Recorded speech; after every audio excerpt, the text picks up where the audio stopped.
Welcome to the December 30th Zoning Advisory Committee meeting of Hopkinton. We are starting with accessory family dwelling unit, and we do have a quorum, but we are also expecting Madhu. So we can go. I know that Carol, because she was prepared for the last meeting, because she wasn't going to be here, she wrote out her changes and has suggestions.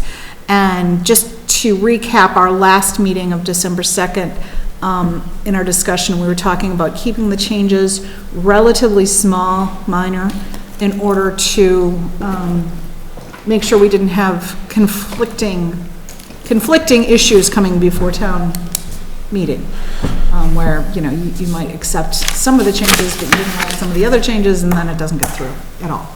So,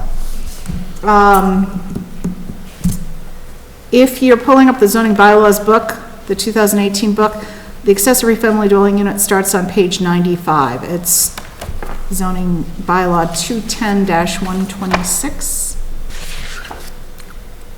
Okay. And yeah, why don't you go ahead, Carol, with what your suggestions were. Well, I had a couple of suggestions. One, in the title, I think we should remove family from the title. Because I think family is contrary to what we're trying to accomplish here. If we're trying to accomplish a bylaw that allows people to provide for their families while they're living in their homes, then I don't think necessarily it needs to be a family dwelling unit. I think it needs to be a dwelling unit. I also thought that we should delete item number C, which was use limitations, which said it had to be a family member, I think. It has to be related by blood, marriage, or adoption. I didn't really think that pertained necessarily to what we're trying to accomplish. My next change was in section E, where it said an interior doorway shall be provided between each dwelling unit as a means of access for purpose of supervision and emergency response. I didn't think that was necessary any longer. I did question under G whether or not it needed to be 800 square feet in terms of a maximum size. I thought 800 square feet was perhaps a little smaller than we necessarily wanted it to be, but I don't know what size square footage we're looking for. Right. K, I just questioned whether or not we needed that at all in terms of occupancy permit controls, and that if we establish the residence as a two-family or a accessory dwelling unit, do we really need to revisit that on an annual basis? Is that not something that becomes cumbersome to the Director of Municipal Inspections? And once we establish it, can we just not leave it established until somebody sees fit to remove it from their premises? And under L, the only thing I wanted to add at the bottom was in the definition where it talks about accessory family dwelling units. I wanted to add or a care or service provider, so that it would allow somebody to come in and live on the premises to take care of either an elderly person on the property or a young child on the property. And those were my proposed changes. Thanks. Starting at the top then. So I would agree with the elimination of family from the title, because that's the whole point of what we're talking about doing, right? Right. Yes, thank you, because and this is not showing up on page 95 on this. That's why I was like, yeah. It took me forever to find it too. It's 85. It's 80? 85. 85. I fell but it's behind 95 on the Right. PDF version of it. Oh, is that You might have a different there it is. version. Okay, so thank you. Yeah, it's 95 on my PDF version. You got it? Yep. Okay, good. So in the first clause, so I just wanted to look it over and make sure that permit accessory dwelling units in single-family residential districts. So that's still what we're looking at. Intent to ensure that the single-family character will be maintained and that the accessory unit remains subordinate to the principal living quarters. All of that is intact with all the changes that we're proposing. So I think that that's important to highlight, is that we're not changing the intent and purpose of the section. We're changing a few details within it. Right? Right. Okay, good. All right, there's a reference to family living unit in B that we would strike.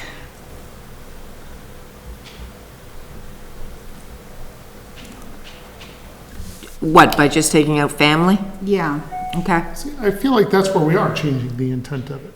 While it doesn't say that in A, the title of it in B, to me, means the intent of this whenever it was passed.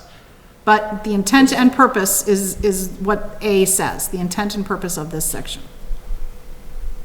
No, Is to- I understand what you're saying, though, and we are think we are looking changing- to eliminate the family dwelling unit. We're just looking to make it a dwelling unit for whatever is appropriate for the property. I understand that.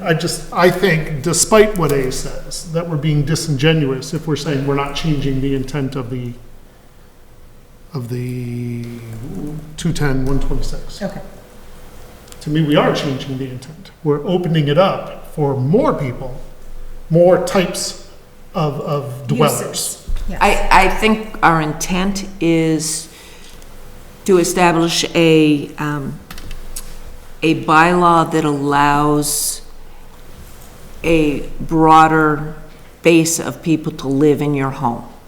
And that's fine if that's our to- intent. I don't think Yes. that's the intent of what is written on the page. So I think I agree with you. Yeah, I think I agree with I you. just want to be clear what we're talking about in the listening public.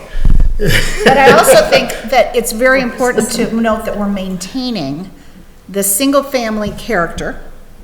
That's part of what we're trying to maintain in here. Right. And we're also trying to maintain, and this kind of goes along with the single-family character, would maintain that the accessory unit remains subordinate. So it doesn't become a duplex, doesn't become an apartment building. It still appears as a single-family home. It's in a single-family neighborhood. It will function as a single-family home. The neighbors won't really notice the addition of another person in a separate dwelling unit any more than they notice extra teenagers staying overnight. Right. You know? No, but And that part of it at least is, And that's all true, Intact. but to Ted's point, what we're trying to do here is make Hopkinton a more livable community for people to stay in from birth until death, yeah. right? That's what we're trying to accomplish here. Right. So whether that means you let your young child live there or a caretaker live there, that's what we're trying to accomplish with this. Good, okay, good. That's a good clarification. Yeah. Okay.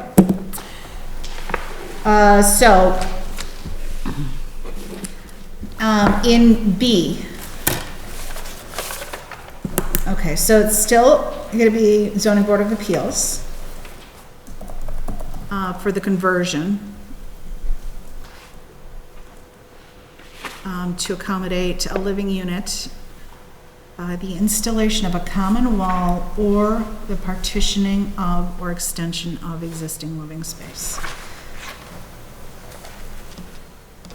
So the So, language, yeah, the language I mean, you're, it pretty much includes everything here. I mean, the only thing that isn't specifically mentioned is doing it as a separate structure on the property and making that into a living unit. But the zoning board of appeals currently does allow those situations. So, and using this. So I Under don't- this or under a Yeah, under separate this. zoning bylaw? Under this.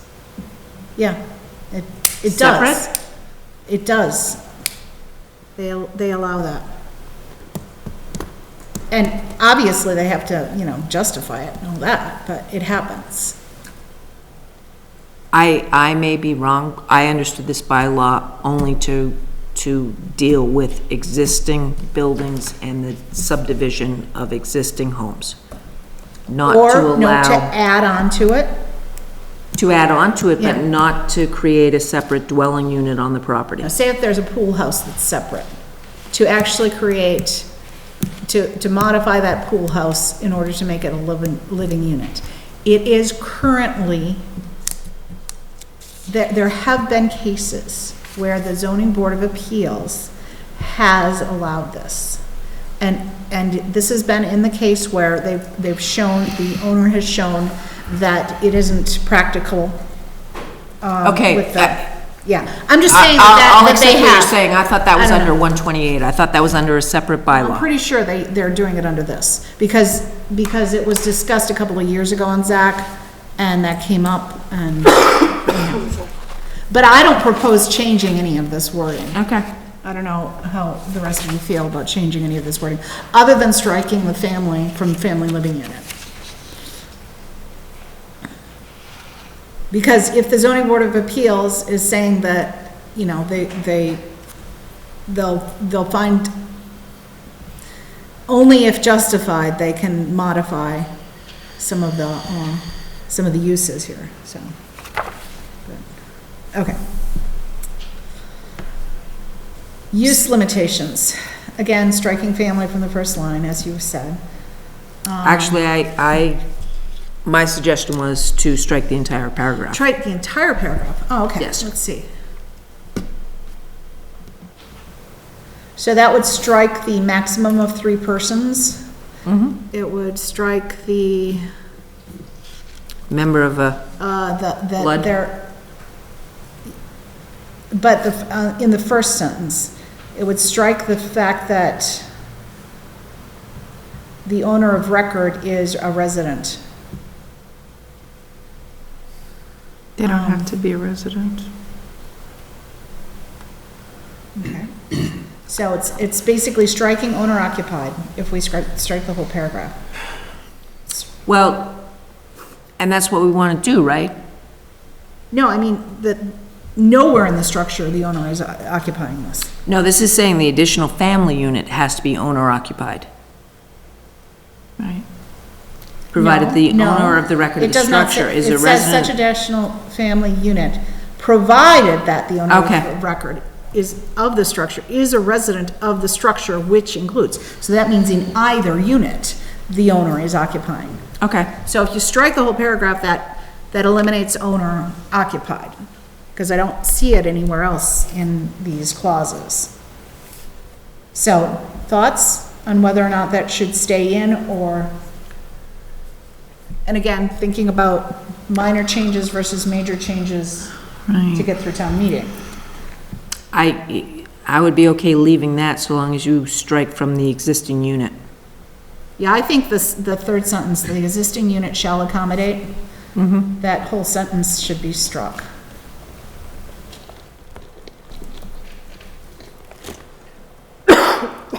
So keep the first sentence, So keep the first but sentence. eliminate the word family from additional Eliminate the family, family living. and then eliminate the next sentence, the existing unit shall accommodate, and then keep the last sentence, there shall be no other living unit on the lot upon which such accessory unit is to be located. So, that basically eliminates the possibility of adding a third unit somewhere on the property, so. Thoughts? I'm okay with that. That makes sense now.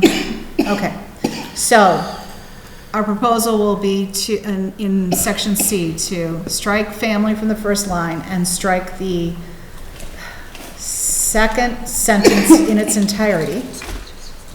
Okay? Okay. Okay, disposal of sewage, I don't see any changes there.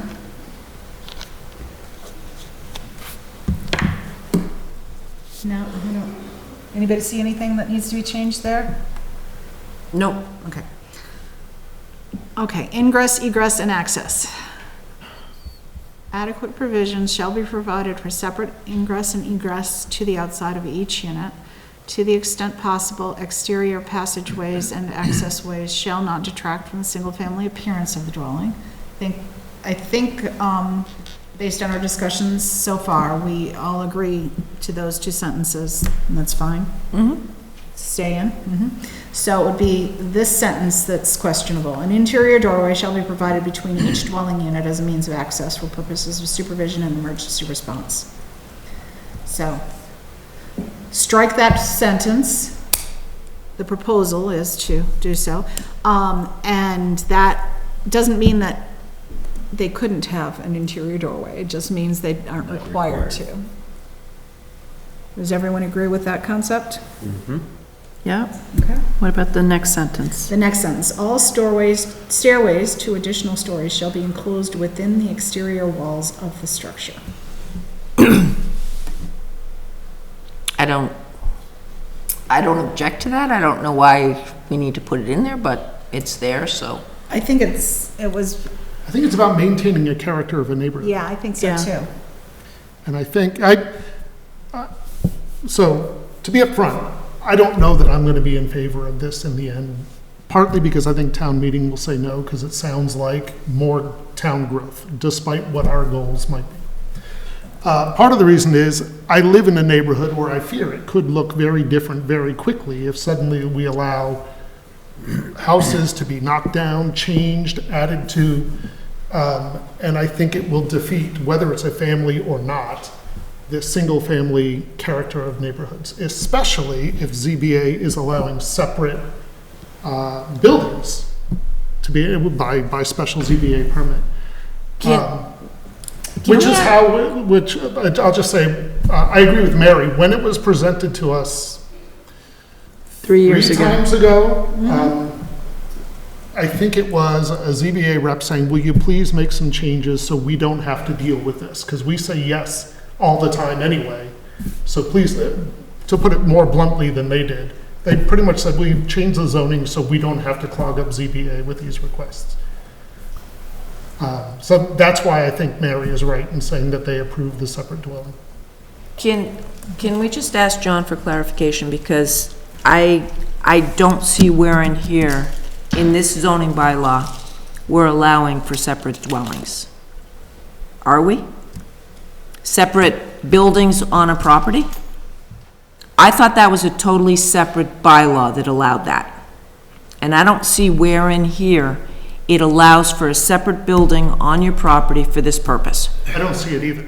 Yeah, I think in item B, it says to accommodate an additional family living unit by the installation of a common wall or the partitioning or extension of existing living space. So I think we're talking about the that- building that's there. That's how I would interpret it, whether there's a change elsewhere in the section that allows for a separate dwelling unit. I don't know. I mean, I don't think there's anything like that, but the way that I read B is that no, it would have to be within same an unit. existing unit, yeah, the same unit. Yeah, I think there's a separate bylaw that may- allows you to build may a well be. separate. I mean, if there's Building. a separate building in existence, like your example of a pool house, maybe that's how they went about it, and they said, well, it's already an existing single-family unit with this It's accessory probably only house. come up like once or twice. But, I mean, I In don't 10 years. see how just in what we've gone through so far and what I've seen elsewhere that it allows for like a separate unit. I mean, maybe like a garage got converted or something. A separate garage, but other than that. That might have been, I'm just going by memory of earlier discussions. Yeah. I remember, well, what if it is just a walkway between two structures? Do the walls really have to be in common? What's the difference was the question for those proposing to clear ZBA's slate of meetings. And then it became, well, how wide could that walkway be? Well, what if it's only 20 feet? Well, what's the difference? And it got really slippery right away. And I agree, I don't see anywhere in here that it should allow a separate structure. What I remember hearing from ZBA was they were allowing separate structures. Yeah, that's what I remember hearing too, is that they do allow for it. I don't know that they are referencing this bylaw or a different bylaw, but they're allowing it. I believe it's somehow. under a different bylaw. Okay, fair enough. So I don't want to belabor that point because it really isn't part of this discussion specifically and the changes that we would make to this. So, Anyway, to get back to the stairs then, what I would, if there's a way for me to get on board, and I like what Mr. Terry said, how can we make it so older folks can stay in town? I like that as a goal very, very much. Okay.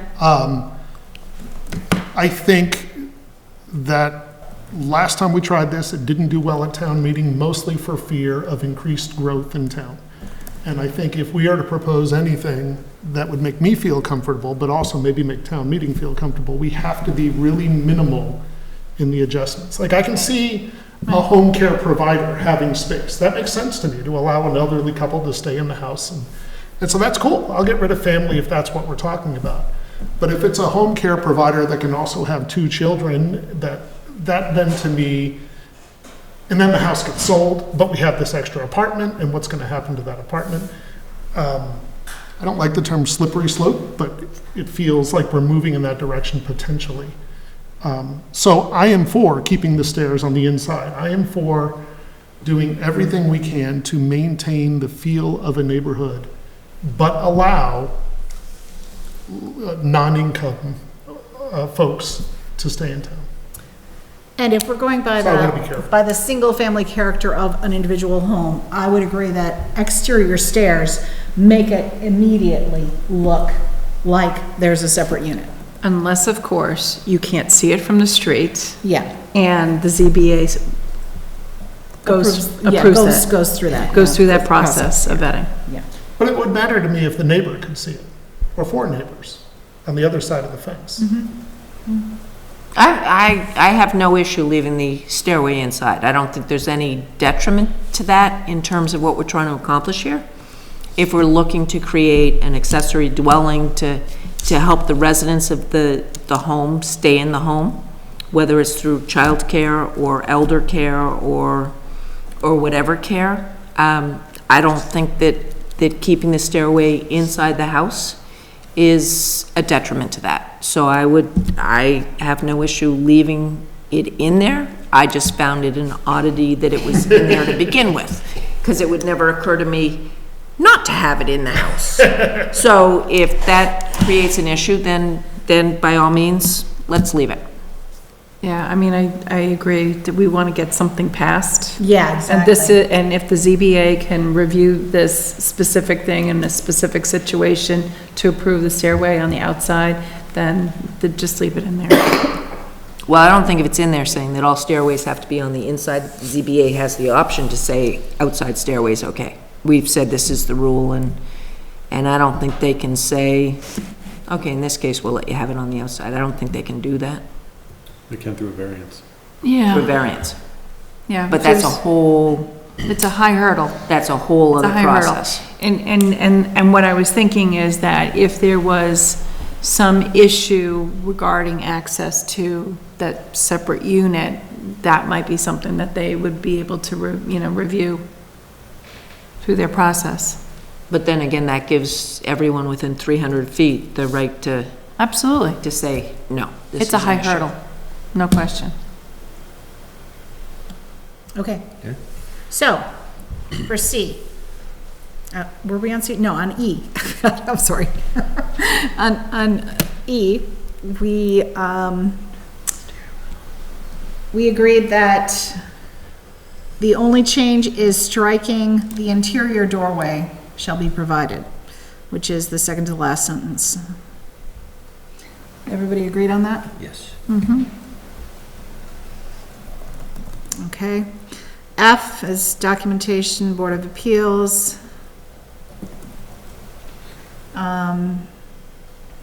G, although I agree with your concept, Carol, that 800 square feet in floor area may be a little on the small side, I don't think that we will be successful in changing it. I agree with you. Well, maybe that addresses Ted's concern about, somebody moving in with 3 children. Exactly. I So, think it does. I also think, and I just looked again, I don't know why I can't find anywhere the square footage of the housing over by the senior center where my mother-in-law lives. But I'm pretty sure it's under 800 square feet, and she's doing great there, and so are all of the other folks that are living there. It provides a living room, it provides a kitchenette, it provides a bedroom, it provides a bathroom. And to me, that fits, whether it's a family unit or a helper unit, it Yep. fits what we're going for there. And I Yep. would strongly resist myself Anything bigger? making it bigger. Okay. Okay. Well, that's what you get in Boston, right, for $2,400 a month? It's been a long time since I lived there. Okay. Floor plans, yeah, this is just kind That's of okay as what they have to is. go through for the special permit, right?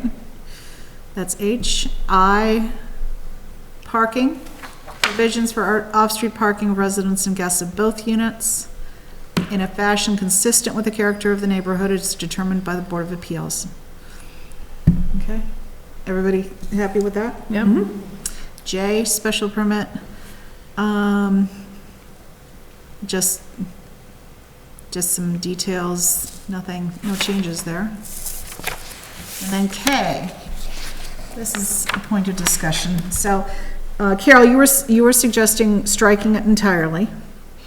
Well, with the exception of the first sentence, I think you need to have an occupancy permit, but I'm not sure that there's any point in revisiting it on an annual basis. But that's, I don't necessarily feel really strongly about that, but that was just my take on it. It seemed like a lot of paperwork and a lot of follow-up that doesn't necessarily serve any purpose. Okay. Does that help if the property is sold? Or is that taken care of somewhere else? It wouldn't be Talks taken, about change of ownership in here. Says shall not be transferable upon change of ownership or change in occupancy. In such event, an affidavit shall be presented to the municipal inspections director attesting to the fact that the circumstances under which the occupancy permit was granted in the future will continue to exist. Owner of record is responsible for initiating each application. Appropriate fees may be assessed, etc. I would certainly want to protect the change of ownership provision. I don't think we should touch this. I actually think we shouldn't touch it either. Fine with that too. Yeah.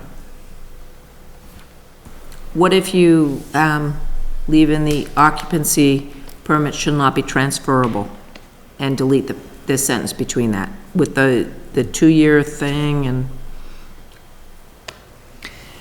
Well, Carol, I think what the idea is that if someone is, got this accessory unit and they want to think about switching up what they're doing there without any control, that they might think they can get away with something.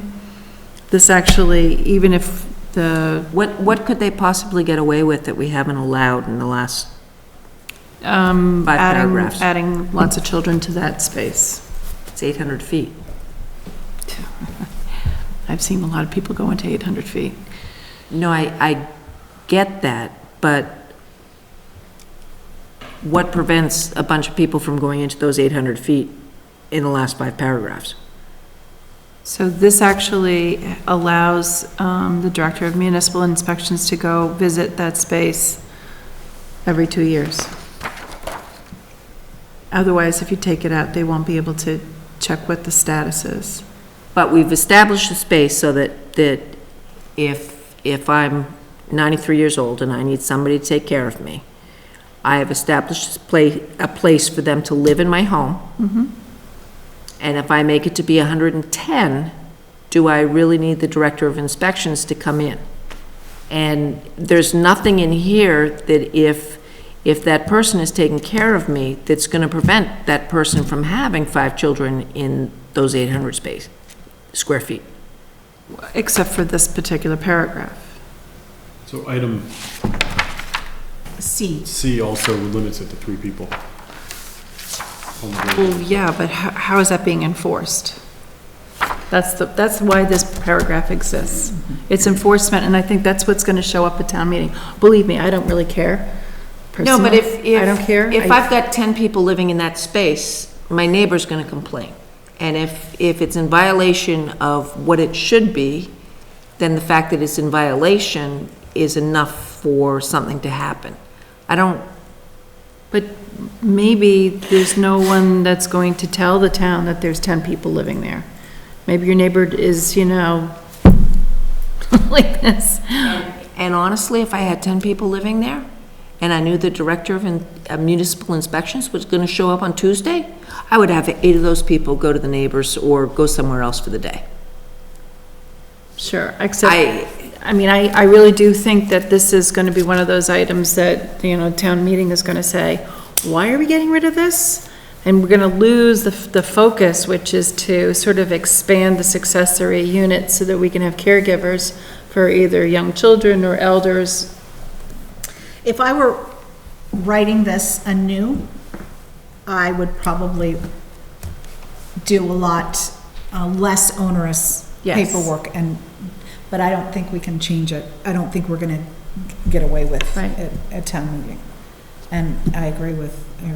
I think on the that focus point. of this entire change has gotta be just so that we can expand on Yep, caregivers. just- That make it as simple One as little possible. step expansion, Yeah, that's it. and caregivers are not necessarily family members.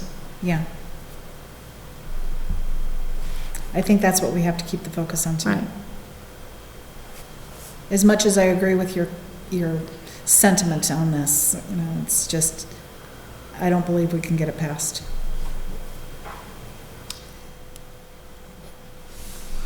Well, I'm willing to go with the board.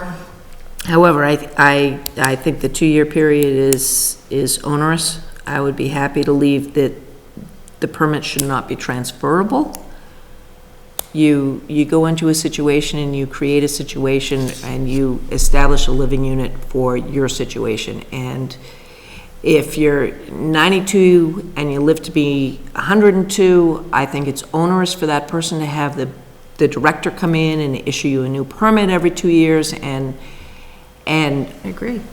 and I personally think that is a waste of everybody's time and effort.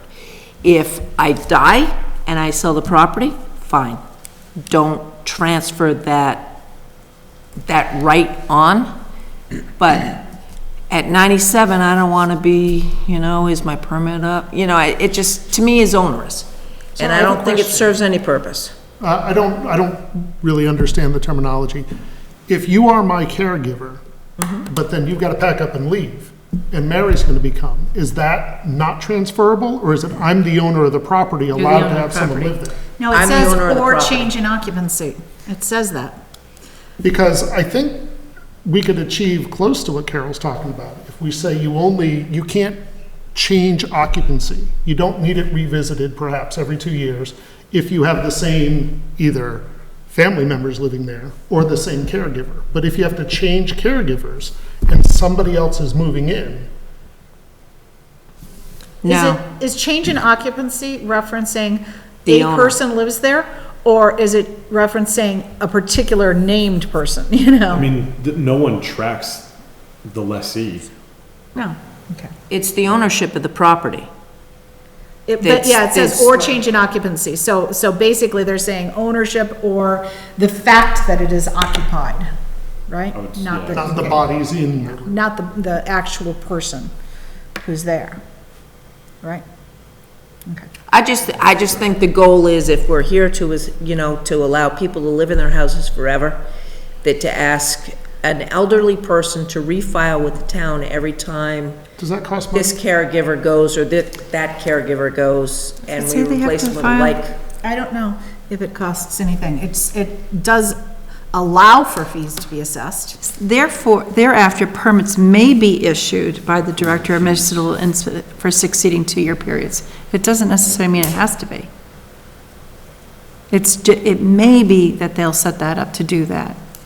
Okay, so me as a There it homeowner, is. why am I gonna invest in my property to have a caregiver move in if every 2 years I have to go to the town and say, is this still okay? And are you gonna issue the permit this time around, because it seems to be kind of arbitrary whether or not, nothing could change, but it seems, from the way this is written, it seems to be totally up to the Director of Inspections whether or not he's going to grant me that permit at this particular time. Well, maybe I don't know, maybe I cut him off in the supermarket parking lot and he's annoyed with me. And he doesn't need to issue me this permit anymore. There must be some criteria upon which the permits are given or not. It can't be that arbitrary, can it? I don't know. I don't know either. I don't know why you need to go through the process. If nothing really has changed, why do I need to go through the process every 2 years? I mean, I don't know what the criteria is. This is the criteria. I don't know if there's other criteria. They follow what the zoning is, but any decision of the municipal, Director of Municipal Inspections can be appealed to the zoning board. So if he denied you, not that it's any easier for that elderly person going through this process, but if you were to say this is arbitrarily denied, you could appeal it to the zoning board and they could grant it. Or But I guess my direct it. question is, why do we want to even put in that position? If nothing else has changed, why does the person need to go through this process, is my question. If nothing else has changed, what difference does it make? Why does it need to be a 2-year review process? Because it's been in the bylaws that way since whenever this was put into place. That's my only answer for it. 1993, because that's the way it was written, and that's what people expect in this bylaw. And I'm okay with you going back through the process if something changes. But if I'm with nothing you. changes. I agree with you. I also don't see don't if- think it is enforced. I don't don't think think it it's is enforced. used. But I think if we try to change it, people are gonna say, but wait a you have no second." enforcement. You know, you can't do that. You won't have any enforcement. Right. And then we're gonna be back at square one. That's what I think is gonna happen. I think it's an onerous responsibility. No, but and- it's I You make a agree with compelling you. case, Carol, but I I agree. think trying to convince town meeting of that is a huge hurdle. I mean, we've seen with every word put on the screen at town meeting, how suddenly discussions you never, ever would have predicted come up. And this one has some very heavy do words, you know in it. Whether, again, you make a compelling case. Why don't we I'm have not Mike arguing Shepherd against come you. in for the next I meeting think and the talk about reality this one? is, if you put up, we're going to eliminate something that says control, that people are going to freak out. But you're not eliminating the control at change of ownership. I'm not disagreeing with you. It's the perception that we're eliminating control. That's what we're dealing with. It's just I the- understand what it's you're just the saying, and my perception. last word on the subject is, I think we're taking the wimpy way out, and we're not doing the right thing here because we're afraid to take it to town meeting the way it ought to be taken. I think, the last time we took a complete rewrite of this section to town meeting, it got voted down big time, because everybody picked out one thing that they didn't like, and that's what they voted against, instead of one thing that they did like. It's like, okay, well, let's just change one word at a time, and we might change this eventually. That's what we're faced with. And that's the only reason that I'm going the wimpy route. Honestly, the other Okay, part- then I tell you what, you put it on town meeting with this clause in, and my First Amendment will be to Yes. strike this clause because I Definitely. think this clause is Definitely, onerous. because then they and can vote offensive. on it specifically. That's fine. Do it as a friendly amendment. Okay. That'd be great. Then, not to take up much time, I think it does make sense if it's not the elderly homeowner with a caregiver. I think if it is a young homeowner keeping their parents there, but then the parents leave and they say, we can make a couple bucks renting an apartment, I think that's a different situation, and one where I would want there to be some control. Yeah, but is that, I understand what you're saying, but is that also not part of our goal, is to allow I'm people not sure. to stay in That's what town? confuses me about the whole thing in the beginning. To me, what I heard Mr. Terry say is, how can we help our elderly stay in town? No, what Mr. Terry said, from my recollection, is Young people. how can we allow people to stay in town for their entire life, And affordability. from start to end? That was, I think that was what Mr. Terry put on us, was how can we make that happen? So Maybe. if it's if it's through this bylaw, and this bylaw allows me to let my children live there as young adults, and then go on and get their own house when they can afford their own house, then that's not a bad thing. No, it's not, and that's a family accessory unit. That's your children. True. True. I'll And that grant to you me that. is a big distinction. I just think that, if you start off with a nanny taking care of your children, and then you stay there longer to the point that your mother, your father has to move in to be with you, and then you have to have a caregiver for them. It's just, this allows all these transitions to happen in that same house.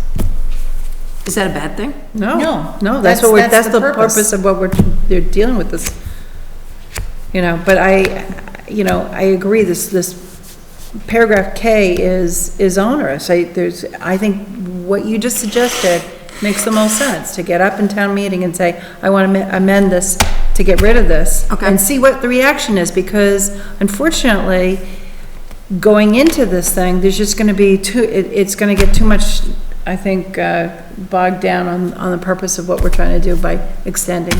Okay, well, I have absolutely no problem standing up and making a friendly Thank God. amendment Thank God, Carol. to do that. Because, as I've stated, I think it's onerous. But, go ahead. Okay. So, L, so would be striking family from the first line. Accessory dwelling unit shall mean a dwelling unit contained within or being an extension of a single-family structure. And then we can either strike the entire rest of that sentence, or we can modify it in some way. So the rest of the sentence being, to accommodate an additional family only if a member of the additional family is related by blood, marriage, or adoption to the owner of the premises, or a member of the additional family is 60 years of age or older. Wouldn't the definition go towards what the intent and purpose of the section is? Oh, yeah. So it's like. I mean, because that why was it definition is going to defined completely differently? change when you So- remove family. So on that, I started with striking everything, and I decided that was gonna cause problems. So, all I wanted to do was add at the end of the sentence, or a care or service provider, which would allow for an elder care person or a child care And person. that works for me, because what would actually wipe away almost all my worries is if it were an accessory family unit or care provider. Period. Not strangers I can rent part of my house to. Okay, And so if we did that, then it stays what the intent of the whole thing is, in my mind. And as long as we don't allow them to become huge, my worries, I still don't know if it passes at town meeting, but my own worries are gone completely if it's family or caregiver. Okay, so accessory, delete family, dwelling unit shall mean a dwelling unit contained within or being an extension of a single-family structure to accommodate an additional family. I don't know why family is there, an additional resident, makes more sense to me. Only if a member of the additional family is related by blood, marriage, or adoption to the owner of the premises, or a member of the additional family is 60 years of age or older, or, a care or service provider. okay, To the owner of the property. yeah. No, not necessarily. If it's young. To a resident of the property. Oh, yeah, no, okay, yeah. Not, I'm a nurse at the hospital, so I can rent this apartment. Right. But if I'm getting a care provider for my, 6-month-old child, they're not the owner of the property, No, but they're, no, for a resident of the property, someone who lives on the property. yes. I don't think you can put this age thing What, in here. what was your language, I don't Norm? think we can either. I'm looking at this going, this is totally outside the, I know. It's before people realized that they couldn't put the age restrictions on.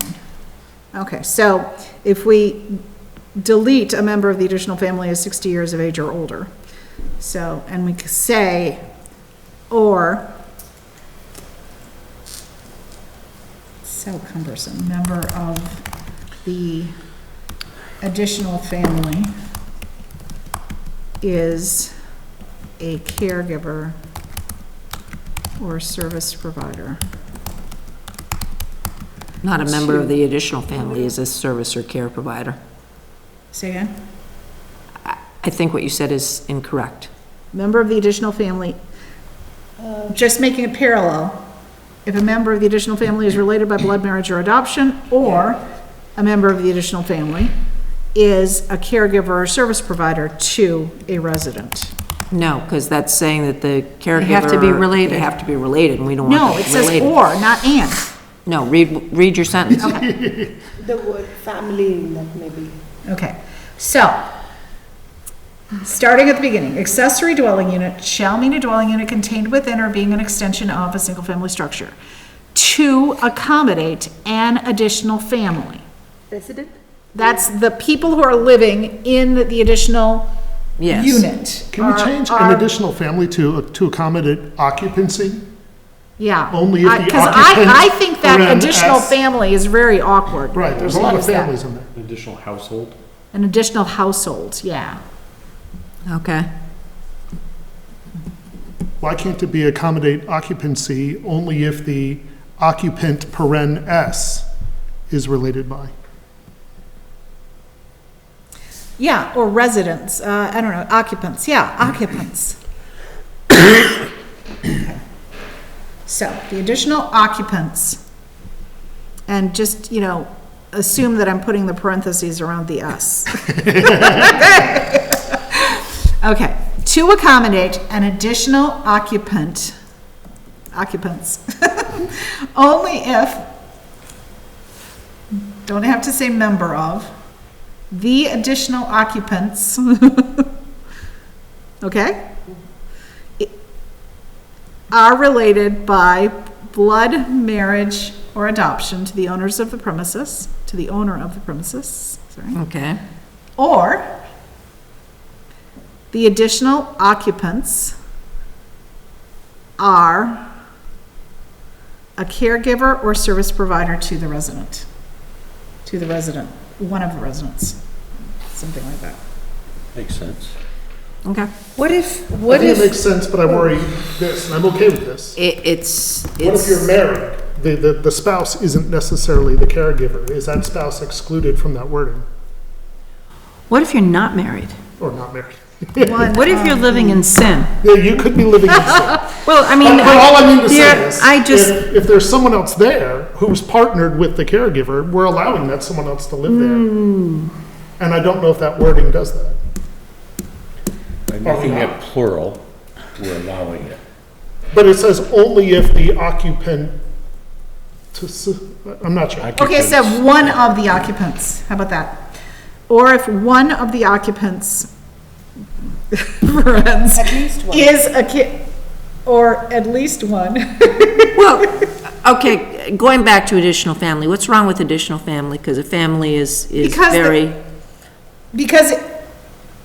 Because it was very awkward to understand the family versus new family versus, you know, And I don't know No, if but one if person a does a single family. resident does, yeah, a single resident. no, well, who might it's, be it's there. two different things, right? We're talking about, you can have, like, your child living there with his family. Right. Provided that a member of the family is related to the owner of the property. time out. I'm gonna give you an go ahead. example. My boyfriend lives with me, Yes? and his son lives with me.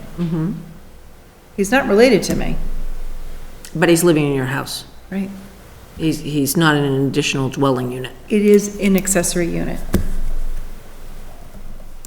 So this is, Has this gone through the ZBA? isn't it, it's a modern family, is what it is. But it's not an it's accessory, not a- you it's- don't have an accessory dwelling unit in your house. Yes, I You have do. a house. I do, You do? I do. You have a I separate, was one of the few people that was actually approved. when I went in and said I wanted to build an office over my garage. And they all looked at the plans and they said, oh, this is an accessory unit. You go before ZBA, you get a special permit. But I didn't really, like do anything way different because the kid wasn't in school or anything. It was just, he decided to move in with us. Where was I gonna put him, in the closet? I don't know It's what's a wrong. modern family, so when we say it by blood, marriage, or adoption, I can't go with that. So, but you haven't fixed any of that by taking out additional family and replacing with household. Correct. So, I would be reluctant to change the language of additional family because I don't think it serves any purpose for us to do that. I understand your point, but this is not doing that. And I think when you start taking out additional families and throwing in households, then you get into the whole town meeting and what does that mean, and we're not accomplishing anything by changing that language. So I would suggest that we leave additional family, and a member of additional family is related by blood marriage, because I think that's fine. I think that's what the old purpose of the bylaw was, and I think we want to leave that the way it is. So what if it is accommodate a caregiver or additional family only if the blah, blah, blah, blah, blah? Yep. One more time? What if it is Additional family. to accommodate a caregiver or an additional family only if blah, blah, blah, blah, blah? To And then we can accommodate change the other and- part, especially the age part, or family blood adoption. So Yeah, you that want to makes just sense. strick What if in we put the before the caregiver additional at the phone? front of the family description, not at the back? Okay, Well, a that care or makes- service that provider, definitely makes more or sense. additional family member? And then we can sort through how we're defining family in a moment. Yep. That makes sense. Yeah, it does. Okay, so we're going to table this and bring it back with the wording written out, and strike changes and stuff like that, and vote on it the next time we meet, okay? And that'll give us a chance to work on that, how that last paragraph looks, so everybody can feel comfortable with it before we vote on it. Okay, before we do that, can I just ask one last question? Yes. The little clause that says, or a member of the additional family is 60 years of age or older, Yes. what does that do that the previous paragraph doesn't do? Do we not have? We're getting Are rid those of the people 60 not years. related by blood, marriage, or adopt, Actually, the are way they it's not worded- already related? The way it's worded, it doesn't have to be it doesn't have to be an older person who is related by blood, marriage, or adoption. It actually has to be either an older person or somebody related by. Well, it has to be. That's the way it's worded. I'm not saying that's the way it was intended, but that's the way it is worded. It says, or a member of the additional family. So is family not previously defined by someone related by blood, marriage, or Additional family adoption? is describing the occupants of the dwelling. Yeah, so it's an They're additional calling the family. occupants of the dwelling a family. So there's that family and there's this family. Mm-hmm. And that's what they've said. That's why I was wanting to change that term, additional family, but, because it's confusing. No, but according to the bylaw as it currently exists, Yep. what over 60 person can I have live in my house? Any. Any over 60 person. What about under 60? It says, or a Under member 60 of only the if- additional family. Right, but they're I know, but using that that's- term family as who is living in the unit. Yeah, The that's what it unit says. accommodates an additional family. That additional family either needs to be Okay. related by blood Or over 60. someone over 60 years old. Okay. I understand what you're saying. I always just, I assumed that that over This is why the 60-year-old wording is so person was clumsy. related to me. The wording is really clumsy, and that's why we were talking about playing with that definition of additional family versus occupants or residents or whatever. Okay. I've got my notes in here. So I can you got all that, share them with John. All right, so, very very quickly, I'm gonna skip over to short-term rentals just for one point. And that is, if we want to even do this, I suggest as a separate, what do they call it, separate warrant article, right? At town meeting, to add point M, an accessory dwelling unit is not to be used for short-term rentals. So, I don't want to include it, and you know, if planning board, when they review this stuff and everything, if they want to just say, oh, you gotta lump it all together and present it as one, then I would say never. So, Then you have to, because I you have think to there's, just define the short-term. yeah, we can rental. do that, but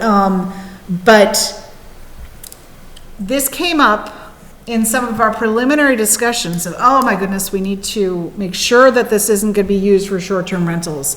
We don't want Airbnbs, you know, that sort of thing. If we open it up too much, it's gonna be a possibility for Airbnbs, you know. I think some of the wording we've talked about for caregivers and things like that, you know, has made it relatively clear. But there still could be people out there who are saying, wait a minute, if there's ever an accessory dwelling unit on somebody's house and then it gets sold and nobody's paying attention to the occupancy, it's gonna start to be used for Airbnbs. And there's at least, you know, there's at least one segment, I'm sure, that are really scared that we're gonna be doing that.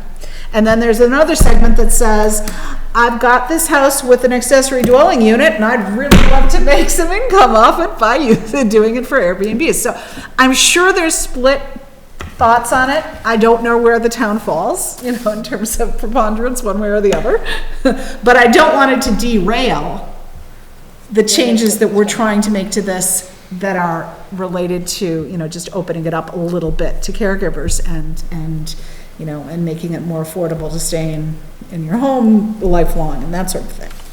So, do you guys even want to touch this third rail right now? Or, no? Not right now. I think it's worth kicking around. Okay. So we'll kick it around for I not, think the occupancy definitions that we've put in preclude Airbnbs, technically. technically, yes.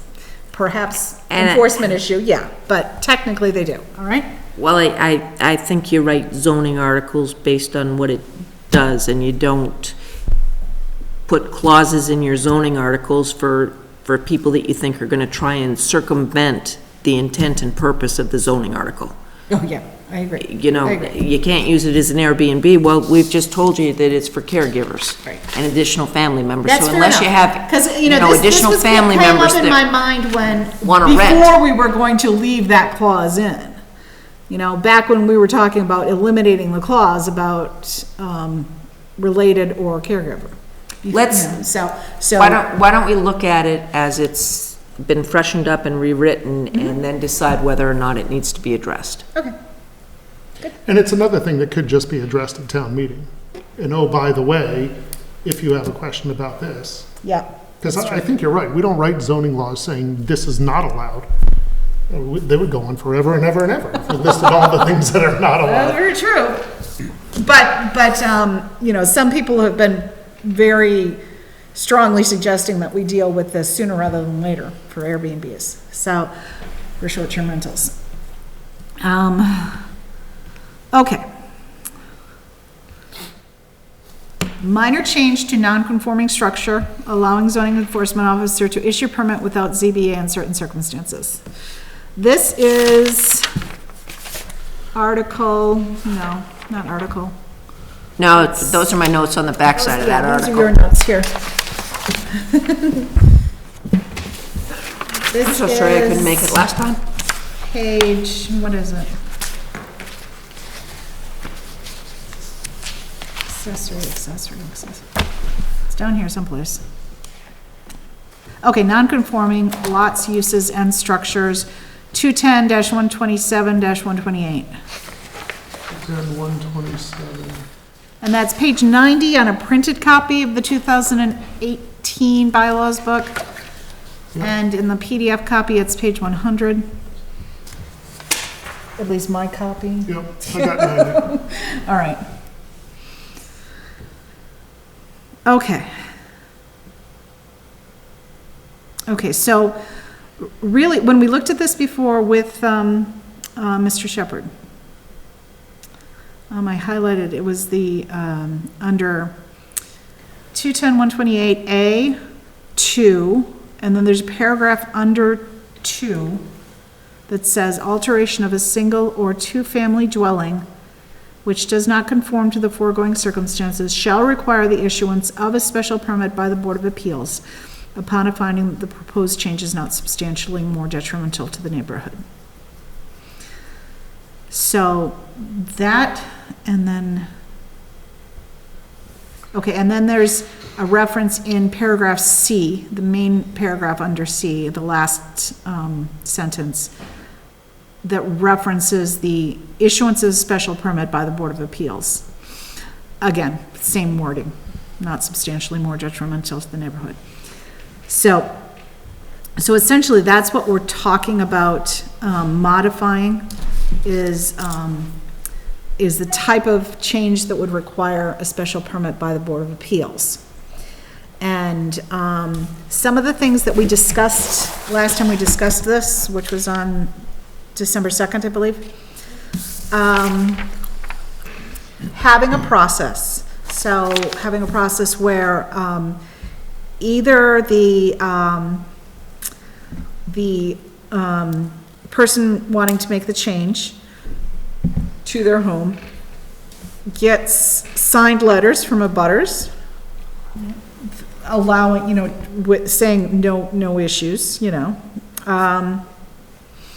So we talked about immediate abutters or a 300-foot radius around the property. So I don't know where that comes from. That's in the bylaw right now, it's 300 feet. 300-foot radius, Yeah, okay. but maybe that's a little onerous in the lakefront area where you got so many other houses there. Yeah. So Mike was saying was a butter to a butter. Yep, abutters to abutters. So immediate abutters, abutters to abutters, or 300-foot radius around the property. So is that around around the edges of the property, right? From the edge of the property. Okay, so not from the building itself. Got it. Okay. And then if any abutters object, it gets kicked to the ZBA. Some people at that meeting were saying maybe it has to be two abutters objecting before it gets kicked to the ZBA. I think that was So- me, and I've reconsidered that Okay. attitude. So you think any abutter? I think any Any abutter. objection goes to the ZBA, because then the ZBA can mediate that, okay. But also, those letters could also say, yes, we've seen the plans, we approve the plans, but we would like to have no shade over our garden, which was the example that was brought up in the last ZBA meeting I was in. Do you know what I'm saying? It's like, so that is another way to understand what would be approvable at that point. Okay.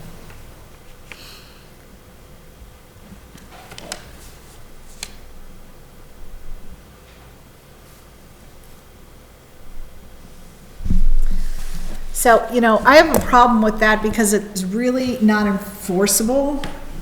You know, if it's just by a letter and you're jotting down, oh, and my restriction is this, and that, then I'll agree to it. It's more of a gentleman's agreement. It's not an agreement, it's just a letter of support with a condition. Yeah, So then Mike Shepherd would take that and say, okay, can you live with that? To the person who's trying to do the change on the property, and they would say yes or no. And if they said no, then he said, you go to the ZBA. okay.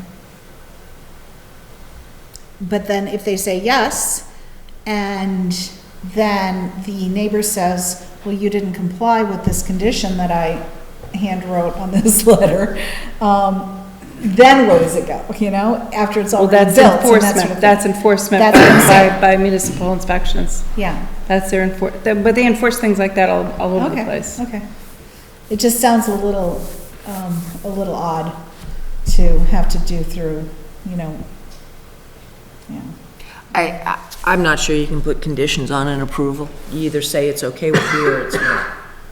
And we whatever accommodations you make with your neighbor, you know, I'm okay with your project, provided you do this. I think that's between you and your neighbor. It goes into the record of the approval. I think that puts an onerous That's what, responsibility on the building guy. I think that was what he was trying to do, is try to prevent it from having to go to ZBA with something that's simple to be worked out.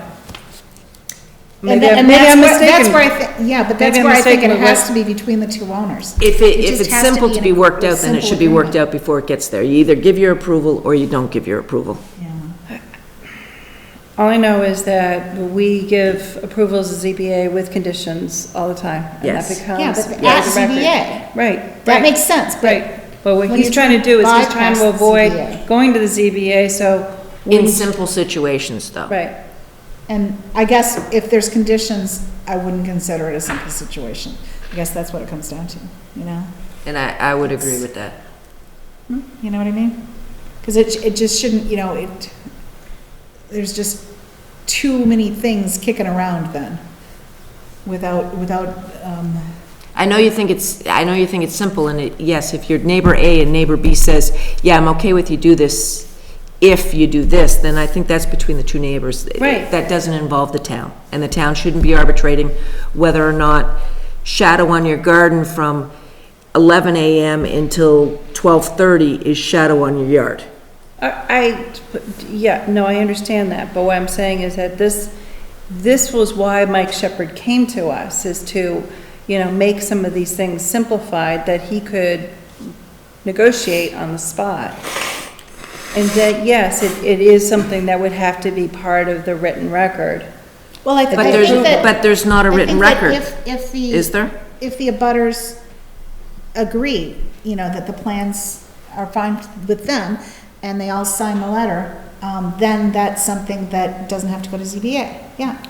The owner's gonna have to come up with a letter that all of the neighbors agree with. Yeah. Yes. And as So- long as the owner comes up with a letter, whatever conditions the owner wants to put into it, if everybody signs off on it, he Yeah. wants to So present it that's as a a different minor way of change. doing it, because what I did was I got everyone to give me a letter, their own personal letter, so that I could get my approval. So that's an easier way of doing it, quite How you do frankly. it is- Yeah. Yeah. It's, I mean, whether you But take that's also- input from all your neighbors or And you, then issue a Yes. final, you know, Yes. what people Yes. sign, yeah, so. And I think that's the way it needs to be. I don't think the director of municipal inspections has to be determining what's shadow and what's not. I think the neighbors have to come to a plan that everyone says, I'm okay with this. and if Before it one goes person down. objects, Then go to ZBA, then it goes to ZBA. okay, Play devil's advocate on this one. go ahead.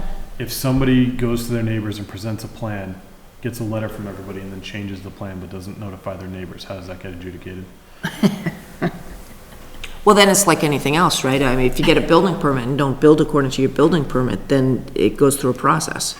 No, that there not should be- there should be necessarily? Approval from the neighbors. There's no process. to No, approve. the zoning, I mean, No, but there's a plan that gets No, put I'm forth. saying, so It's not an approval by the neighbors. What it is it's technically, it's been vetted by the neighbors. how do you know that the plan that was vetted by the neighbors is what's? Correct, submitted to you- the building department, is what I'm getting. Yeah. That's what gets submitted to the building inspector, though. But the neighbors, so getting neighbors who are unfamiliar with the land use process to do exactly what you want them to do to get an approval is gonna be like herding cats. You're gonna have them say, I approve the plan drawn on this date by this person, which shows this, this, and this. You're not gonna get that from everybody if they're writing their own letter. And so No, if they say, no. I approve this plan that was shown to me, and then the owner goes and changes something that may affect that neighbor, and the neighbor doesn't know that that plan was changed, but the owner has already got their letter of approval, brings it to the building department doesn't know that the neighbor didn't see that new plan. How do you work So all that out? it needs to be a package. This needs to be the proposal, and this needs to be the neighbor's approval of that proposal. But And how that do- needs to be But how do you get that, how do you know that it was done at the same time? If the landowner, the homeowner is bringing this package in, how do you know that letter is referencing the proposal? the plan that they're- you're seeing. Yes. Because I don't think you're gonna be able to get the abutters to give you the information in their letter on a consistent basis that says, this is the correct plan, this is the plan that I looked at and approved. No, I would propose So I that you submit a plan with signatures underneath saying, we've seen this plan, we're okay with this plan. So it's the plan itself. Yes, I think that would be what I would think it needs to be. And That's I, not what was said. well, I went to the bathroom. It was what was said was letters from the neighbors. Yep, right. The letters would be completely separate from what. Which is how I did submitted. my house. Yeah. I got letters because Mike Shepherd suggested that I get some approvals because there was a fight with someone down the street, completely unrelated to me, but there had been history on the street, and so he said, why don't you do yourself a favor, when you go before the ZBA, you already have your letters of support for your plan, and blah, blah, blah, and it was very helpful, because I got to go meet my neighbors. But that's the ZBA process. Right. What the recommendation is, to get let's out try of to that. deal with minor changes. Yeah. And if we throw the onus back on the owner to say, here's what I'm proposing, and here are all the neighbors that I need to sign off on this proposal, I think that addresses, everybody signed off on one proposal. Yeah. So if I remember what Mike was saying, was that it's too long of a process and too expensive a process for homeowners to go through. I don't know if this is a less onerous process by doing all of that. He said that the ZBA he doesn't remember them waiving fees, but planning board waives fees. I don't know why the ZBA couldn't waive fees. I mean, there's gonna be fees associated with plans that need to be drawn, but they could also waive the requirement of those plans. So there could be money saved that way if the cost is the issue. The timing, I mean, I've seen ZBAs move quickly, so I don't know why that's an issue, but I guess it is. So my suggestion after listening to Mike was to add a section E to 210-128. It says, a special permit may be waived by the building inspector provided that the inspector determines the following things. A, that the footprint of the dwelling is not altered. B, the modification is minor in nature. And C, a drawing representing the work to be done is provided with a signed petition/approval form signed by all property owners within 2 dwelling units on all sides or 300 feet, whichever is less. And that was my suggestion from what I heard Mike say that I thought might work in terms of you're showing your neighbors what you're doing, they're signing off on what you're doing, they're saying it's okay for them to do what you're doing. It's not a change in the foot plan, and the building inspector has determined that it's minor in nature. And if you meet all that criteria, then I think you can waive the special permit. And that was my take, or my interpretation of a way to accomplish what Mike was looking to accomplish in terms of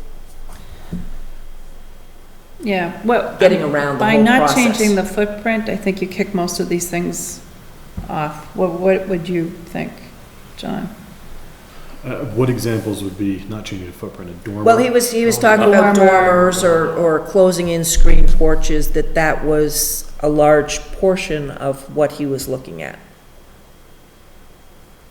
Yeah, I mean, I'm of the opinion that land use issues like this that can possibly be contentious, even in the slightest, are best held in a public forum where the decision is recorded so that everyone is, aware of what's going on. And the handling of the building inspector and getting these letters and sign-offs just leaves the town open to some kind of issue if somebody disagreed with how it was handled. well, and there's so many instances that you can't even imagine what you're gonna be dealing with. That's what the other problem is. Because like I said, I had never heard of shading a garden. That might be an issue. I mean, who knew? I think there are ways that the ZBA can streamline their process. I mean, I was on the Westboro ZBA, and we had things like this a lot, and they were in and out. They got letters from the abutters saying, we don't have a problem with this. Some abutters came, said, nope, we don't have a problem with it. They were done in one meeting. I don't know what the fee situation was, but I don't see why boards can't waive fees if it's a cost issue. I mean, if somebody's doing significant development on their house, I can see them wanting to save some money, but there is a cost associated with doing that. I mean, it's just kind of inherent in the process. So I don't know what situations Mike was having in mind specifically. I know he mentioned dormers and stuff like that, but I don't know why that couldn't just get streamlined through the ZBA process. I think it was more a fee thing associated with Right, very and- minor things like a And I dormer think the or ZBA or has the closing in a authority street to waive porch. their fees. They're not written in the bylaw. They're written in the ZBA's procedures and a fee schedule.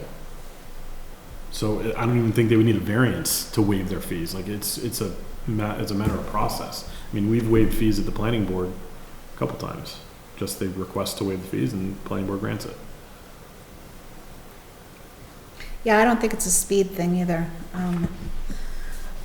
Because I think the ZBA is pretty efficient about, getting things through. He mentioned something about how it's gonna take 6 months to get through the process. Maybe that's the situation, but I don't. Well, I think it was, there was also the thing about certified plans and, plot Right, but plans. There's a and- reason you need certified plans. Yeah. Because you want a surveyor and engineer to draw up exactly what's being proposed. And if you're doing a hand sketch. I think that why, Situations, but I don't know. I think that's why I came to the no change in the footprint, is because if there's no change in the footprint, do you need the certified plan? If you're raising the building up, wouldn't you want an engineer to Yeah, certify those still plans? The plot Structural plan? engineer. I mean, it wouldn't be a plot plan, but a No, certified plan. but that's what I understood, and maybe I misunderstood, that's what I understood was you needed a certified plot plan to go with your ZBA filing, and maybe I misunderstood. No, you do. Maybe you do, but that, again, that's something the ZBA can waive in situations where they don't think it's warranted. Like a dormer doesn't warrant a It's not certified changing- survey. It's not changing the footprint. Right. Well, I that's- don't know, maybe dormer applications do require a plot plan, but I don't see why the ZBA couldn't waive that. Well, I think that, maybe I misheard or misunderstood, but I understood the process says you need this, and this. Yeah. Right, but And that's the it application becomes very- process. very That's the application cumbersome and process for the expensive. ZBA. The planning board has the same type of application process. I mean, we had, for Bittersweet, last meeting, he requested waivers for several different things, waivers of fees, waivers of all these things. Those were all in the special permit application process. Okay. And they were all waived. I don't see why the ZBA couldn't do the same thing with their application process and procedure. Or maybe if we can get from the inspector, what are the, say, couple of situations that are super simple that doesn't have to go through ZBA, like say a screening in of the porch. Yeah. And then we add that as an exclusion, that if it is a screening in of the porch, you don't have to go to ZBA. So just get those most frequent cases that don't have to go to ZBA, then add that. That would make sense. Okay. I'll take that as an action item. And I'm gonna ask for that wording that you had too, just so I can write up some different options that we can look at. It's a lot easier to continue to discuss these specifics with the writing in front of us, okay? All right.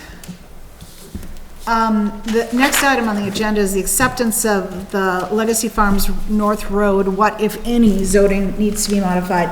I got some feedback from, planning board, and, the expectation is that we would not be wanting any changes to the zoning. We would simply be waiving it for this particular case. So we do not have anything that we need to do to make the Legacy Farms North Road happen. Acceptance, okay? Short-term rentals, I really was just wanting to address it in relation to the accessory family dwelling unit, and I think we've done that. But we can come back to it depending on time. I just looked at the clock again, it's still 3:36. And depending on time, but I'd like to get an update from Ron on the business survival plan for the downtown corridor before we come back to short-term rentals, okay? Okay.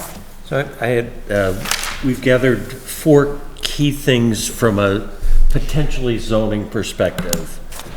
One of them is signage, with respect to handling of through traffic, parking, hours of operation, sales, businesses being open, to be able to create some kind of a variance to the 30-day limitation to temporary signs, to make sure that, you know, that's handled. Also some signboards potentially that would be up there. So signage, I think, is going to be important, and how much of that is through zone, what do we have to do to make that happen? And that's mostly centered on time for signs, not size. Well, I think we have to address the whole issue of signs. Okay, I'm just responding to what I. Yeah. Are we going to? I'm not against the size Yeah. discussion, I was just curious if that was part of it. Well, yes. We have to be very careful that the signs are somewhat uniform and consistent with, Sure. with what we want in downtown, but because this is going to be a long-term, multi-year project, that we might want to address what kind of signage are we going to allow, and that's certainly something that we, whether it's the chamber or zoning advisory, open it up to the downtown businesses, say what types of signage would make some sense, but that's just as a topical area. Signage is an area. Okay. The other issue, which I don't know, this is a zoning issue, but parking is going to be critical. And what is there anything we can do to create temporary parking locations to accommodate? Okay. And again, that could be, behind CVS, for example.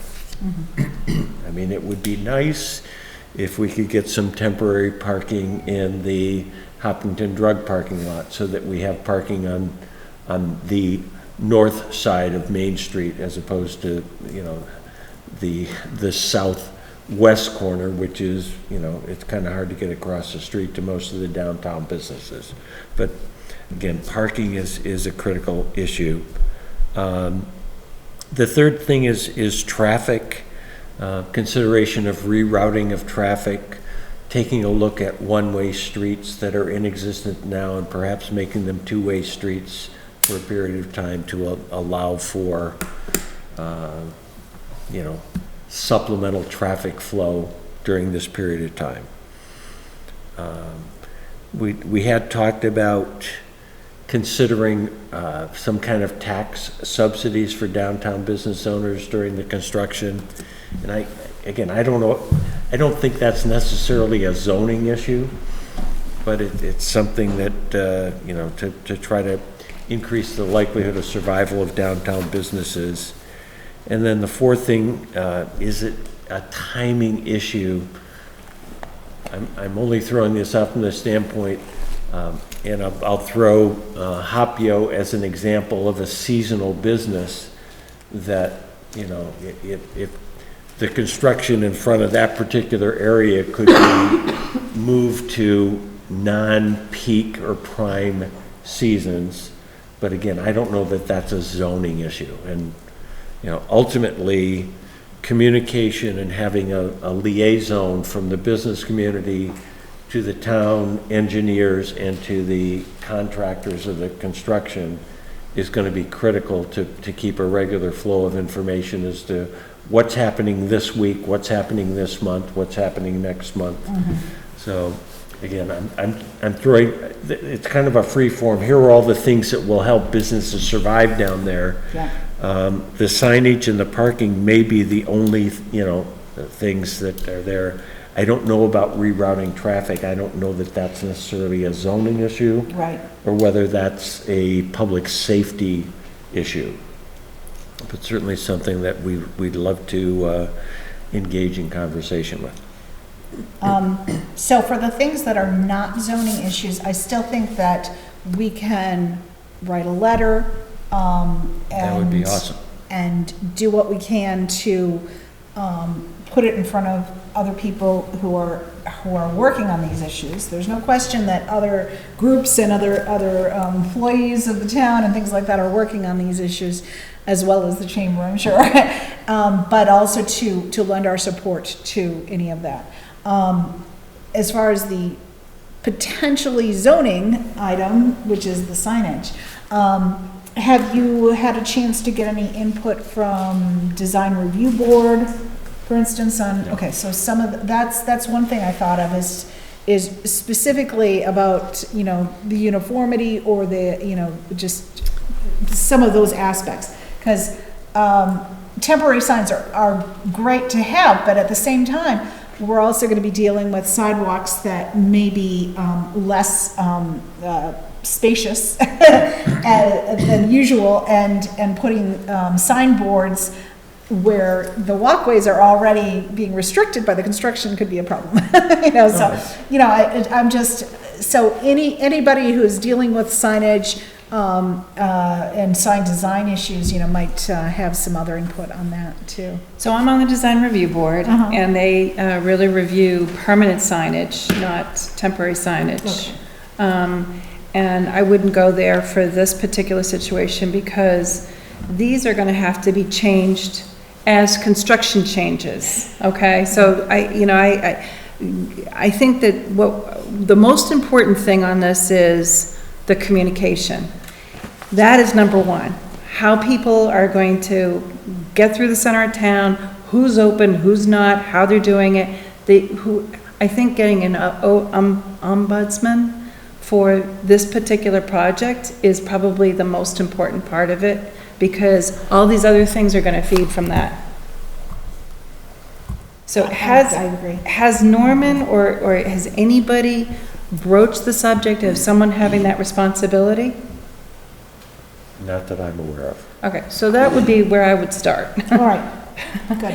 I would start with the person who's going to be the communicator for the project, because some of these things, Ron, timing construction in front of different businesses for the timing and the seasonality of that business is a wonderful idea.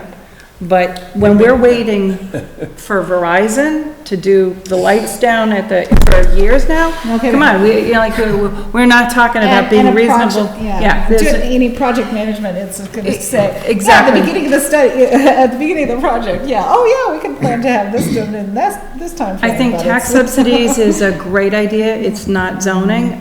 Again, this is a Norman, select board situation, to give relief for those businesses. Again, a noble idea. I don't know how everyone else is going to feel about it, but if the select board believes that this would help them stay in business, then by all means, let's go have it, you know? As far as traffic rerouting, I have a feeling that the fire department would say absolutely not, because there's a one-way street that there is too narrow to get a truck down, and it's like, that's probably not realistic. The temporary parking, okay, from what I understand of the two owners that have the biggest parking fields, they've had lots of negative interaction with the town. And unfortunately, we can't count on that, but we can be looking to future things. And you know what, there's always the idea, if we wanted to spend the money to buy, rent the parking lot or a portion of a parking lot, maybe that's a discussion. But so far, I've heard that that's the two owners who are saying, no, we've already been strung along, we've already been screwed up. Severely screwed up. That's what I've heard from both.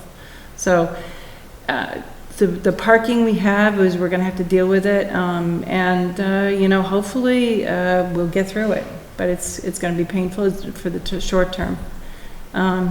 I know that Chuck Joseph has the listings of the two buildings. I don't know what the status is. I haven't talked to him recently. Have you talked to him? Not in terms of status of that.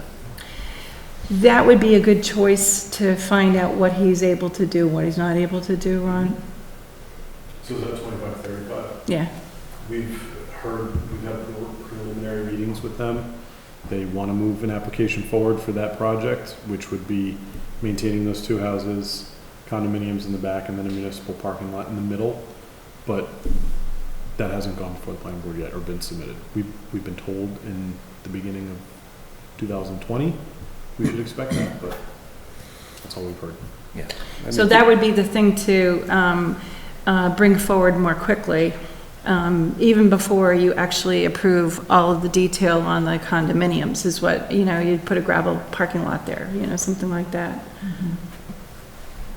But again, who pays for that? Are the two, it's not a zoning issue, I'm just curious, are the two parking lot owners members of the chamber? Because that could be an inter-chamber discussion. How can we business owners help each other? But they're not members, huh? One of the owners is, I'm not sure which two owners you're talking I'm about. talking about the big, I don't know. If Hop Drug and CVS. Or Crosspoint and Hop Drug. Were you talking about Bill's and Hopkins Oh, Drug? okay. I was talking about CVS and Hopkinton Drug. But Bill's is interesting too. Well, it's, the Hopkins Drug is part of the chamber, but being part of the chamber, it doesn't mean that every chamber Everyone member gets along. does everything that, the board thinks about. But, Chuck's parking solution is there. The other issue that goes back to the select board and the town manager is the Marquardt parking area that was also approved, and it's on that side of the street, which would, again, most of the businesses are on the north side of Main Street. And Chuck's property is on the south side of Main Street. So yes, it provides more downtown parking, but it's not parking that people can park and easily walk to the businesses that are on that side. Yeah, I don't think it's gonna be easy until the construction project is over, actually. Oh. Yeah, the whole thing is that we've got traffic coming through the center of town at going 40 miles an hour, which is just too fast. And so people don't want to park and walk across the street because they're afraid of getting hit, basically. It's just one of those, when the project is completed, then there'll be this traffic calming process that will happen. And people are gonna say, oh, there's so much traffic, but then you get out and walk, get out and bike. It That's, sounds like the signs are the issue that is most germane to Sure. zoning. sure, so, there's a safety issue with some of the signs. You can't block sight lines, you can't, be a tripping hazard, you can't, like those things. I mean, maybe there's a rule of thumb that we could put together, some guidelines for what the temporary signs should look like, But like I said, they're probably gonna have to change over time, depending on where this is all happening. For example, if you had a banner, and you had, a bunch of the different tenants with their logos on the banner, and that was in one place for a period of time, and then it goes to another place, or, something like that. I don't know. I just know that this is something an ombudsman would be handling as part of this process of communication, because that signage would be ideal to be coordinated by them. Have you gotten any input from the business owners in terms of what kind of signage they would like? Not specifically. Because I think that would be a good spot to start, in terms of what they think would be helpful for them.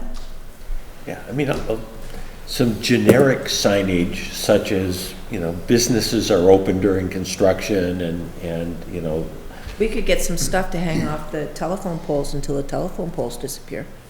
Yeah, that's a possibility, but I don't mean that sarcastically, I just, And then I think there's gonna be poles so that you can still have banners across Main Street. I also think different businesses are going to be more proactive about what kind of signs they want to create to communicate what's going on with their particular business. But the idea is, what can we do as a zoning community? well, we have to allow for those temporary signage. Yes. So, from my perspective, the best place to start with that is to find out from those proactive businesses what they think would be helpful for Okay. them. Because for us to sit around and say, okay, I think this would work or that would work, without their input, in terms of what they want, is Well, that's why there's a counterproductive. coordinator. You gotta have a coordinator. No, I that understand that, communicates. but what can we do? And I don't think an ombudsman is likely to be assigned anytime, you know, really, really soon. And what can we do in the next month to gather some information that we will pass on, but also to make the changes to zoning that we would have to have in. But there will be some businesses that have already thought it Yes. through and said, okay, for me to survive this, I need this. And that's what we need to look at and say, how do we make that work for them? So in terms of kinds of signs, you're talking about dimension, construction materials, lit, unlit, those types of things? Well, Yes, you just would- what they think they need to make their business work. And then that's a starting point for us. Excellent. When we move on, can we make changes that have expiration dates, or do we have to go back in 5 years or whatever and then undo the changes? I think we can How do does that work? temporary ones. It's- It's a good question, I'd have to talk to town. But I think there has been, you know, like there's been moratoriums that have an expiration date in them, you know, that sort of thing. But moratoriums I think are regulated at the state level and can only be for a certain amount of Yeah. time. But in that case, it was in our zoning bylaws with an expiration date. you know, I just so. don't know how that works. I don't know So if double check. moratoriums is like a defined term. Yeah, I don't It's either. different I than don't if know. we were to just put something else in zoning to allow for something. What is, There must be a mechanism that says during the construction of whatever the project. what is the current timeline of this construction project expected to be at this point? Starting After after the Marathon marathon, Monday. so April, May. But that's 2020. the soonest it can begin. No, I right, mean, given the fact that special town meeting just happened, I mean, the project was supposed to have been finalized several months ago and put out to bid. But the special town meeting, so again, I don't, is it 24 months, is it 36 months, what is I the believe they are 2 years. for 24 months. 24 months? So let's just say outside is 30 months, Yeah. okay, just, You're very optimistic. I mean, I'm We just. can't even get the I'm- Verizon poles. I know, and I'm just picking, I mean, people are not gonna buy a sign that's internally lit, okay, for that period of time. It's just, it's too expensive. They're very, No, very that's fair, expensive. but, you know, But- let's ask the questions of the businesses is the point. Not, you know, we don't have to debate the details of that right now. Let's just get some input from people other than us Right. on this particular topic, because I think we've discussed it a lot, so. It's going to have a coordinator, that's all I can tell you. Yes, but I don't think we can wait and not do anything until we have a coordinator named. That's all I'm saying.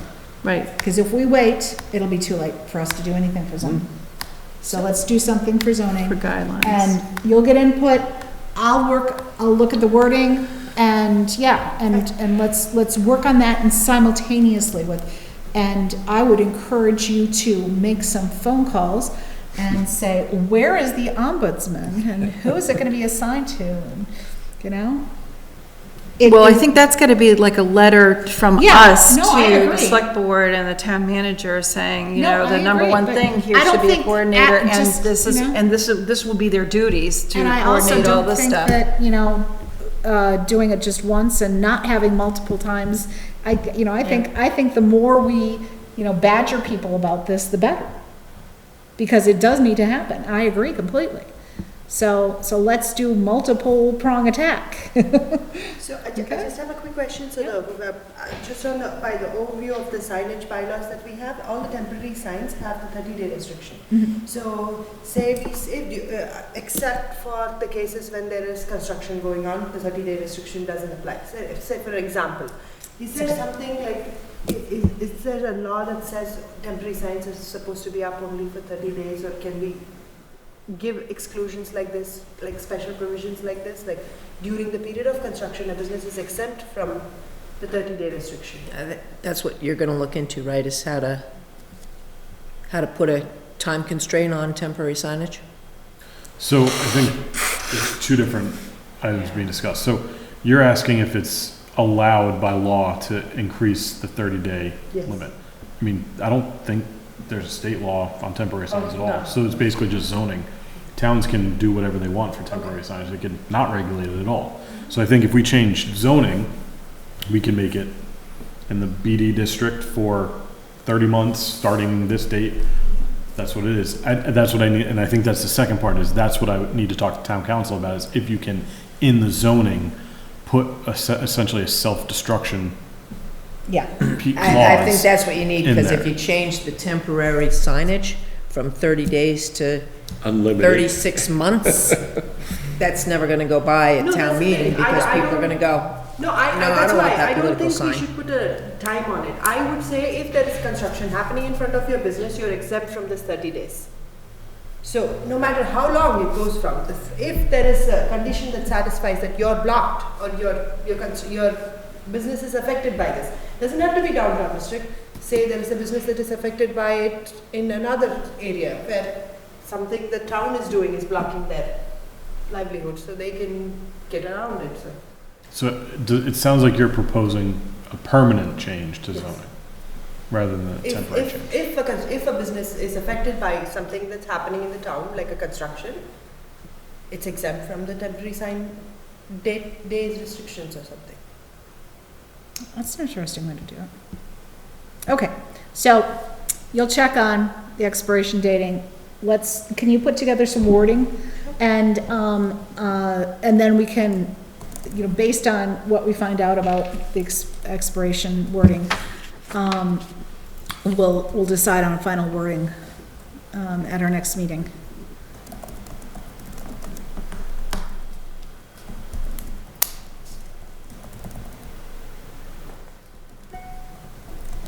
And our next meeting is scheduled for Monday, the 6th, which is what, 1 week from now? Yeah, that is 1 week from now. Which means we'd need an agenda tomorrow. No. Okay, We so, can do an agenda on Thursday. and it sounded like, at least back in December when I first got this information, everybody could attend potentially except Carol.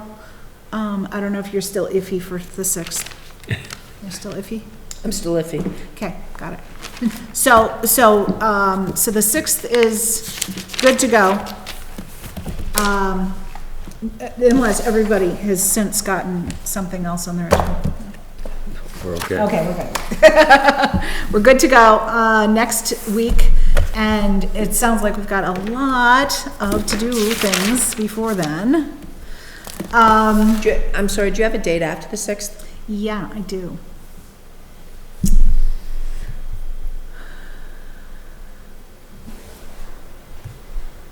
It is the 23rd, which is a Thursday, and John Galsich will not be there that day. Do you know if we have this room for both of those meetings? I believe so, but let me check. So I guess I'll be taking minutes. I So can the see if 23rd somebody is- from land use can come. Great. So we have the 6th and the 23rd, is that what you Yes. just said? 23rd, which is a Thursday. And you even remembered what year. Wow, that's really good. I work way No, I in. mean, it's like right now, 123, 19. No, not 19. Both of those meetings are in this room. Okay, good. One less thing to remember. All right? John gave me quietly an update on the solar overlay. Yes, And it is on the agenda. Do you want to just share? It is. So I spoke to town council about the proposed solar solar overlay bylaw. And they said that as long as it's allowed in some areas of town, it should not be a problem getting it through Attorney General. So Wellesley is a little excessively restricted. They only have basically one parcel, and I think Weston has 3 parcels. And they saw no problem with that. So if we are looking to do something not quite as restrictive, it shouldn't be a problem. The one concern, and I forgot to mention this to you offline, the one concern that town council had is if we do restrict the locations of solar, how that would affect the town's certification as Green community. green community, yeah. Because town council needs to look into that and see how that is worded, but that might be an issue. I will say that Wellesley, which is ridiculously That's a loaded word, which is very, very, very restrictive. They created it to help get them their green community status, is what they told me at the Wellesley offices. So if we were more generous than Wellesley, my guess is it would impact, I don't know, certainly Yeah, worth I don't know what the criteria is, so it may have been that they had different criteria that we have, and so they have to look at it. We're just looking for an overlay though for ground mounted Yes, solar, that's what's in my head, yes. not for like parking lot structures and such. Yes, and again, the two examples I have, Weston, they told me that this has nothing to do with on rooftops, residential or What commercial about, rooftops. what about parking lots? Could you do solar structures over parking lots? That's, So that would be an accessory use to the parking lot, if the parking lot is the principal use, or if the parking lot is the accessory to a building. right. Doing, MassDOT's got that over on McAdam Road. They've got, solar over their parking. That's accessory to that office use, because that's not the principal use. Ashland High School, all of their parking is covered with solar. Right, so they probably don't need, so that can be done in Hopkinton without zoning approval, because it's not commercial solar Okay. development. Just like, But it could be.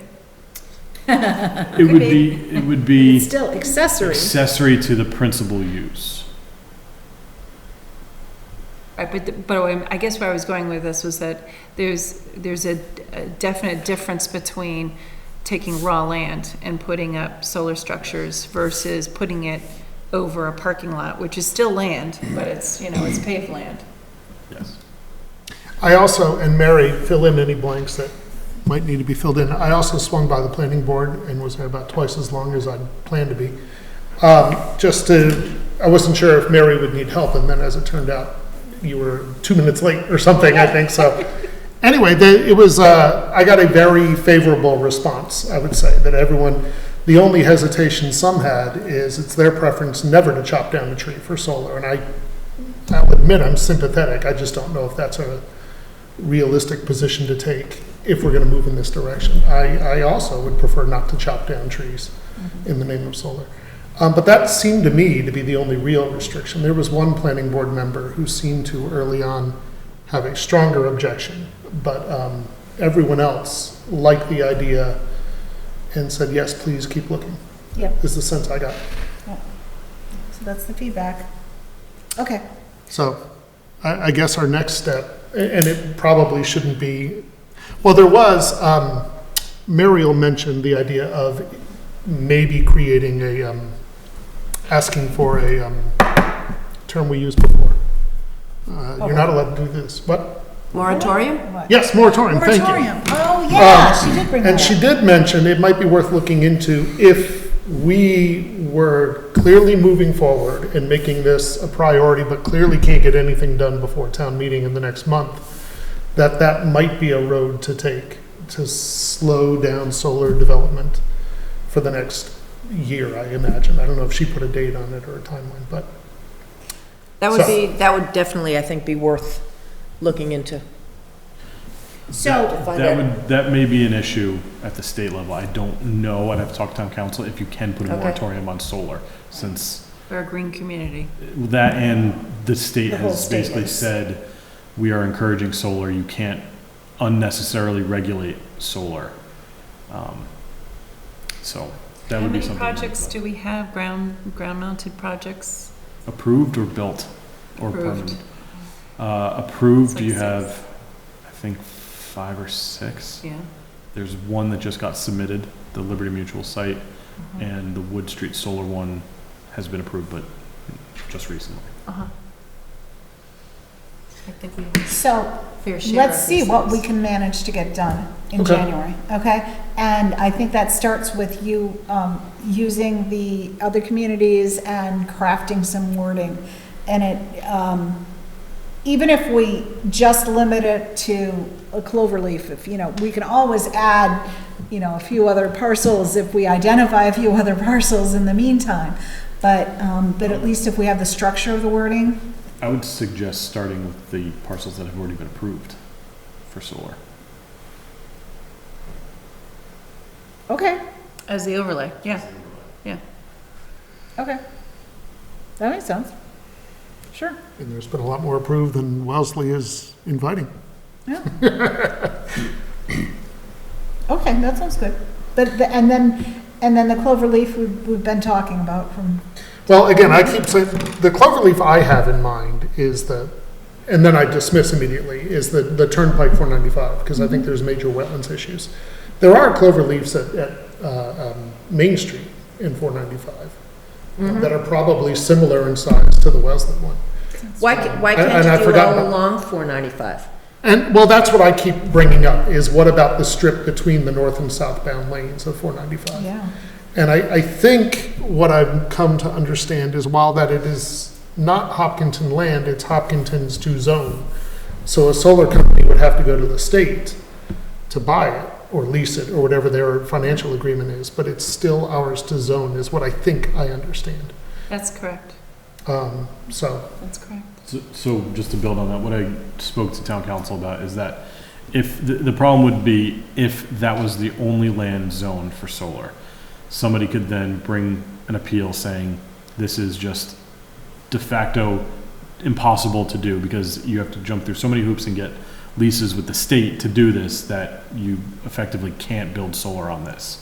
But we have 6 approved Exactly, projects, and but- we don't have to approve another space. However, in town. town council said if that were to be added on to what was already, or to a more Already land within the approved. overlay, that would likely not be an issue. Okay. Good. So you got that? yeah, I think so.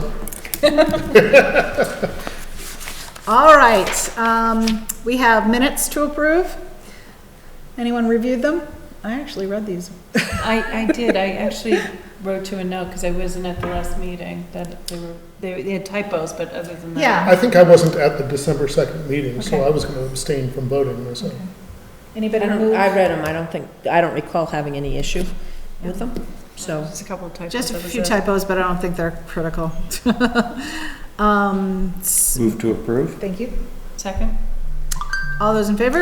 Aye. Aye. Opposed? Abstain. Abstain. And we will put off the short-term rentals because it's late. And what? I just got a text message, hey Larry, can you give me a call? Mary, sorry. I will entertain a motion to adjourn. So moved. Second? All those in favor? Aye. Opposed? Abstentions? Thank you. Happy New Year. Happy New Year, everybody.